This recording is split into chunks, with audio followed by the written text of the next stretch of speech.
E hoje falaremos sobre a sabedoria, e eu quero classificar ela em 3 partes. E começa dizendo assim: para o ser humano comum, sabedoria é sinônimo de inteligência, de grande abundância de conhecimento. Mas para o verdadeiro cristão, a sabedoria verdadeira vem unicamente de Deus. E o texto diz: mas onde se achará a sabedoria? E onde está o lugar do entendimento? O homem não conhece o valor dela, nem se acha ela na terra dos viventes. Deus lhe entende o caminho, e ele é que sabe o seu lugar, E disse ao homem: eis que o temor do Senhor é a sabedoria, e o apartar-se do mal é o entendimento. Jó 28, e os versículos 12 em diante. Quem fala aqui é Jó, sobre a origem da verdadeira sabedoria. Qual o seu real valor? Será que pode ser equiparada a ouro, prata, cristais, pérolas, pedras preciosas? É certo que não. Porém, nem o próprio Jó consegue encontrar uma resposta concreta, apontando apenas para o que ele sabe, com toda certeza, que a verdadeira sabedoria é dom de Deus e que quanto mais próximo de Deus estamos, mais sábio nos tornamos. Quem foi o ser humano mais sábio que existiu? Salomão. E a quem que ele pediu sua sabedoria? A Deus. Pois bem, através de Salomão ficou comprovado que a única e verdadeira sabedoria que existe vem unicamente, exclusivamente de Deus. Ponto. Vamos dar uma pausa aí. Muito bem. Nós sabemos que o primeiro passo para que a minha vida ela venha desfrutar, podemos assim dizer, dessa sabedoria divina, começa quando eu abro mão do meu achismo, do meu egoísmo, das minhas vontades, dos meus pensamentos, das minhas ideias, e eu aceito as ideias, as vontades e os pensamentos de Deus. A Bíblia diz que a sabedoria de Deus, que a mensagem da cruz, é loucura para quem está fora e no mundo. Mas para aqueles que creem, a sabedoria de Deus, a mensagem da cruz, é o caminho. Ou seja, quando eu e você não conhecíamos a Deus, nós ignorávamos, nós não tínhamos nenhum apreço, nenhum valor com a Bíblia Sagrada. Para que você tinha a Bíblia? E eu? Nós não usávamos. Nós não líamos. Se líamos, não entendíamos. Ficava aberta no Salmo 23 ou no Salmo 91.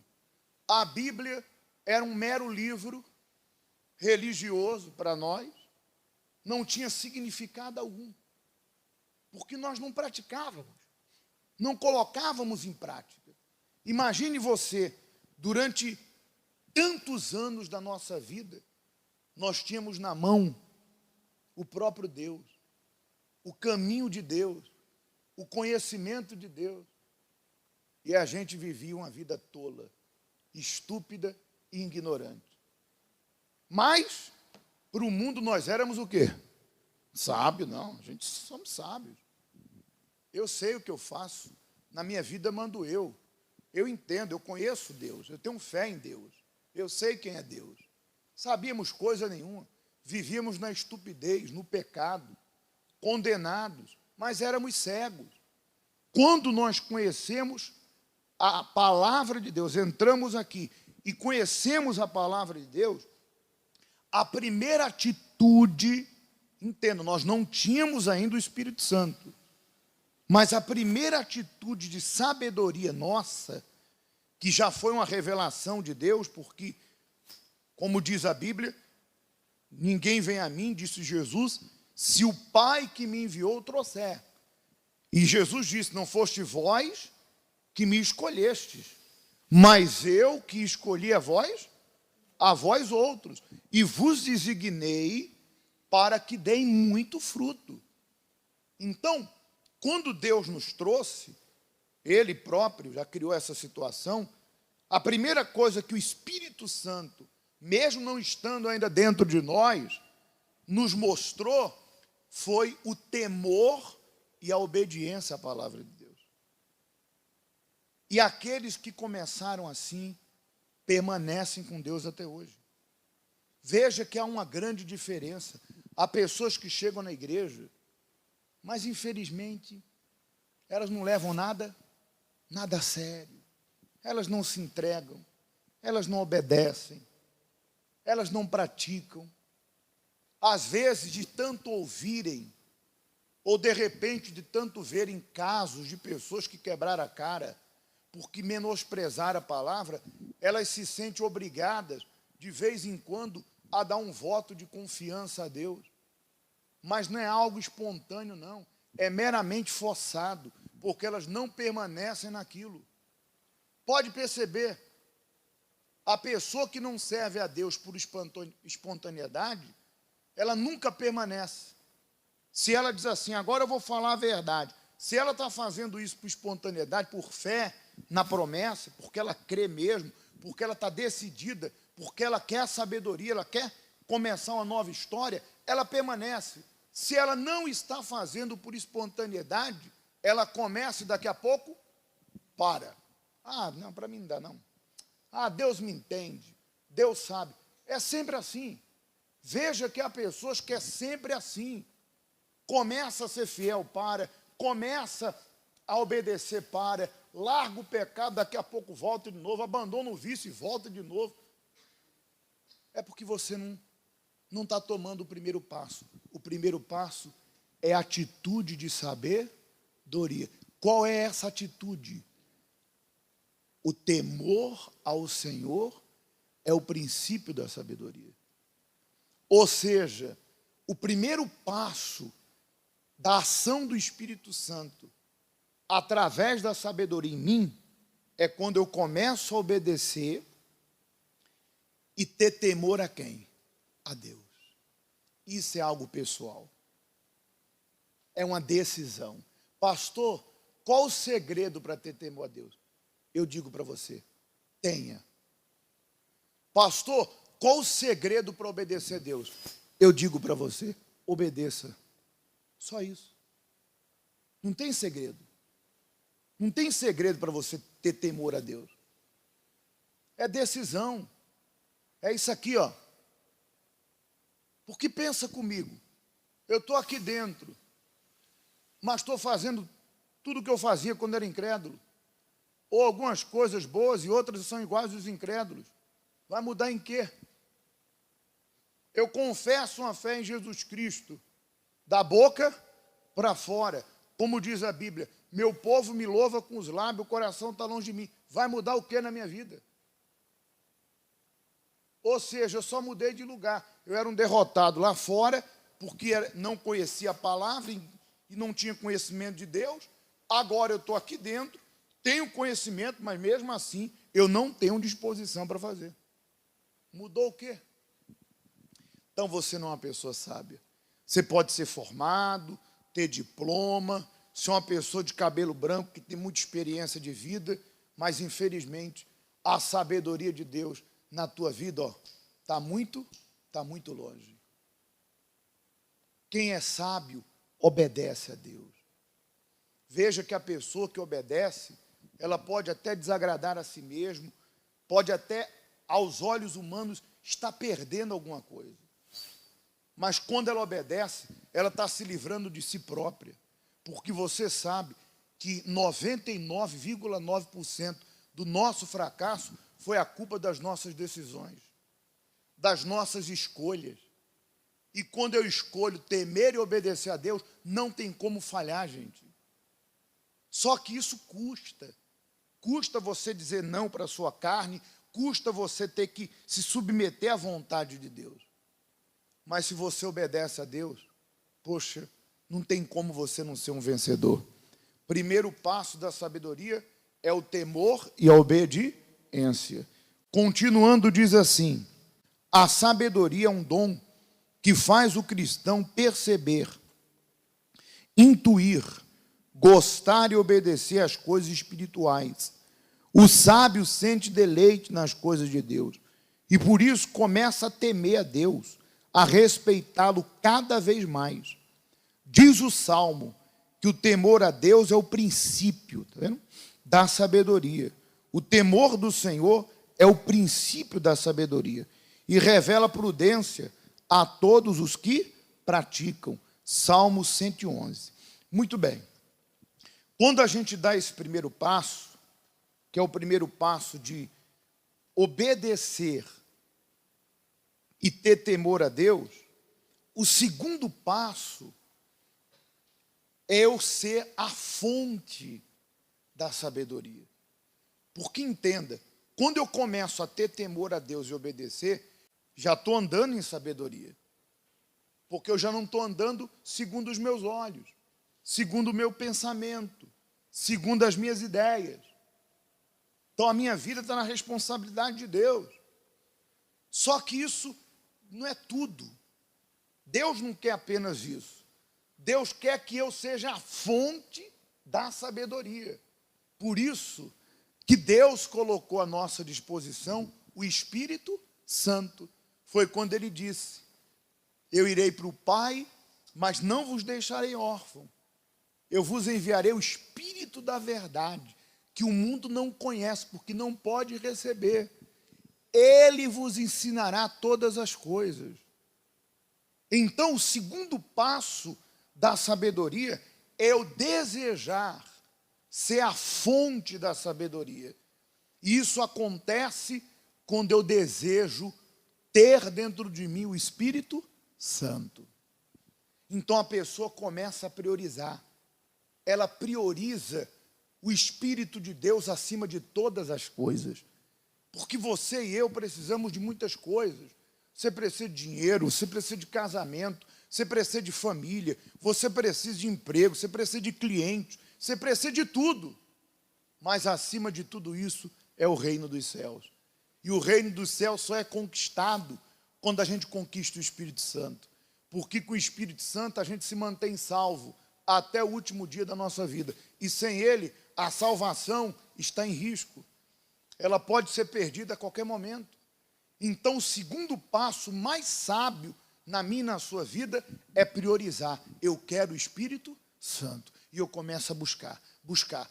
Quando eu e você recebemos o Espírito Santo, então nós vamos transbordar da sabedoria de Deus. Aí seremos pessoas sábias, não apenas andando na sabedoria, por obedecer e ter temor. Hoje não, por ter o Espírito Santo, a própria sabedoria está dentro de mim. As minhas atitudes, os meus pensamentos, a minha visão vai ser a visão de quem? A visão de Deus. Por isso, eu não sei qual é o teu desejo em relação às coisas de Deus. Mas se você não tem o Espírito Santo, priorize acima de tudo você o ter. Porque ele é a fonte de toda a sabedoria. E para concluir, o terceiro passo, diz aqui, ó, o Espírito de sabedoria é na prática personificado pelo Espírito Santo, pois é ele que abre o entendimento, fornece conhecimento e produz a clareza de mente. Por isso que quem tem o Espírito Santo sabe que a sua sabedoria não provém de si e que é apenas um mero instrumento nas mãos de Deus. Ninguém se engane a si mesmo, diz o texto. Se alguém dentre vós se alguém dentre vós se tem por sábio neste século, faça estudo para se tornar sábio. Quer dizer, faça-se de bobo para o mundo, mas seja sábio para Deus. 1 Coríntios 3,18. Destituindo de valor qualquer sabedoria humana, o apóstolo Paulo chega a indicar que a sabedoria do homem é loucura diante de Deus e que os sábios terrenos são apanhados na sua própria astúcia. Por eles, que os sábios terrenos são apanhados na sua própria astúcia por ele mesmo, considerando ainda como vão os seus pensamentos. O verdadeiro sábio, então, é aquele que se humilha diante de Deus, requerendo dele a concessão da sua sabedoria, a qual ele concede livremente, sem censurar ninguém. Se, porém, algum de vós necessita de sabedoria, peça a Deus, que a todo dá deliberadamente, e nada lhe impropera, e se lhe há concedido. Muito bem. Terceira coisa, quando a pessoa, primeiro, andou em sabedoria, que é o primeiro passo, temor e obediência. Depois, desejou ardentemente o espírito da sabedoria, que é o Espírito Santo, e recebe. Essa pessoa, ela passa a ter o discernimento do Espírito. Veja que há pessoas que elas não, dificilmente, não que você não precise falar, desculpe, que você não tenha que falar, mas se você quiser falar com o pastor está à sua inteira disposição. Mas quando a pessoa recebe o Espírito Santo, ela tem um discernimento tão apurado, que tem coisas que quando ela pensa, eu vou perguntar para o pastor sobre essa questão, o Espírito Santo já mostra para ela. Numa pregação, num testemunho, numa palavra, ou até mesmo o próprio Espírito Santo faz ela entender na hora que ela está lendo a Bíblia, um livro. Deus fala com ela, porque, repito, ela recebeu a fonte do entendimento, da sabedoria, que é o Espírito Santo. Então ela passa a ter discernimento. E quando eu e você temos o discernimento de Deus, que é dado pela sabedoria, nós não caímos de volta nas teias do pecado, do inferno, do diabo. Porque pense comigo, hoje, infelizmente, nós sabemos que quando qualquer pessoa decide assumir sua fé em Jesus Cristo, ela está andando na contramão do mundo. Quando eu e você decidimos aceitar Jesus e seguir Jesus, para o mundo, o certo é errado e o errado é certo. Isso é despreciativo. Eles não vão nos aplaudir. Pelo contrário, e critica, e xinga, tu é um tolo, tu é louco, tu é maluco, tu é isso, tu é aquilo. Mas a pessoa que tem a sabedoria de Deus, ela tem discernimento, ela pensa, poxa, fulana, beltrana, ciclano, ou o mundo diz que eu sou tolo, porque Deus tem me guardado. Eu sou tolo, eu sou bobo, porque eu sou fiel à minha esposa, fiel ao meu marido, mas Deus tem abençoado minha família. Eu sou bobo porque eu respeito o meu próximo. Eu sou o bom samaritano, eu ajudo as pessoas, então eu sou bobo por causa disso, porque eu deveria tirar vantagem e não ajudar, eu deveria subtrair, não dá. E a pessoa que tem um discernimento do Espírito Santo, que é essa sabedoria, ela pensa, mas espera aí, o mundo diz que eu sou bobo por isso, mas olha só, olha aqueles que me julgam, o sujeito que fuma, ele diz que eu sou bobo porque eu devolvo meus 10%.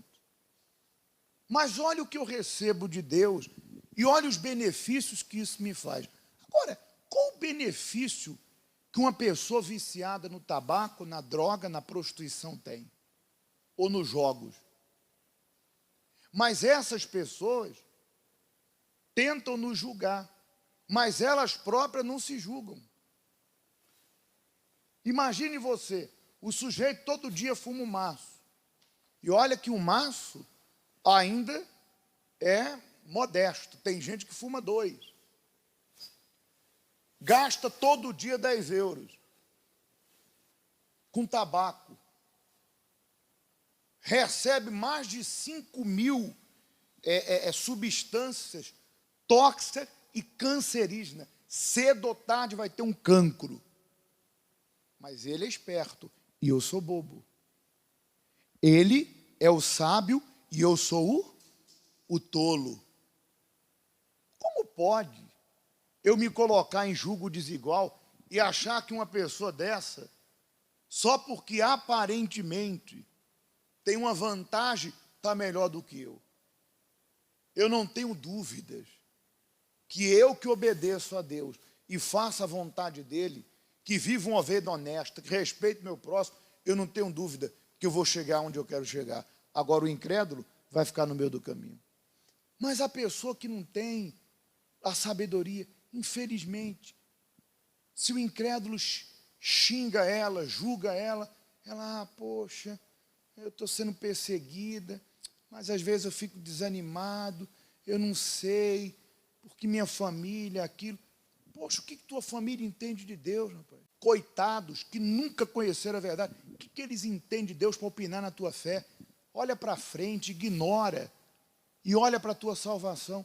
Mas você vê que a pessoa não tem a sabedoria para discernir, ela não tem sabedoria para discernir. Discernir. De repente você é uma pessoa que está sozinha, não encontrou ninguém. Para o mundo, você é boba, você já deveria se lançar no primeiro relacionamento que vier. Mas aí, usa a cabeça. Olha a sabedoria que Deus nos dá. Quantos casos de pessoas que estavam aqui dentro e que não se aguentaram ou que não subjugaram sua carne, não esmurraram sua carne e não reduziram ela a zero para prevalecer a vontade de Deus, que abriram mão da sua coroa, da sua salvação por um relacionamento que sabiam que era errado e quebraram a sua cara, perderam tudo, sua salvação, nem ficaram com a sua vida com Deus e nem ficaram com o seu relacionamento. Tudo em nome de uma carência, de um desejo de ser feliz. Elas não tinham discernimento. Se elas tivessem discernimento, elas pensariam o seguinte: eu não vou jogar fora a minha salvação, eu não vou me aventurar com esse barco furado, eu não vou, podem falar, podem me chamar de titia, de vovó, pode me dizer o que quiser, a vida é minha, eu faço da minha vida o que eu quero, e o Espírito Santo está mostrando que se é para eu quebrar a cara, para eu entrar no barco furado, eu prefiro estar na condição que estou e esperar que Deus faça a obra na minha vida, mas eu não vou agir na carne. Então a pessoa que tem a sabedoria, ela tem discernimento. Quando surge uma perseguição, quando surge uma injustiça, ela já pega, opa, o diabo está querendo me passar a perna, mas não vai passar a perna em mim não. Por isso, se você não tem o Espírito Santo, você não vai ter sabedoria para saber lidar com suas fraquezas, suas emoções e suas lutas que você vai ter lá fora. E o que eu faço para ter?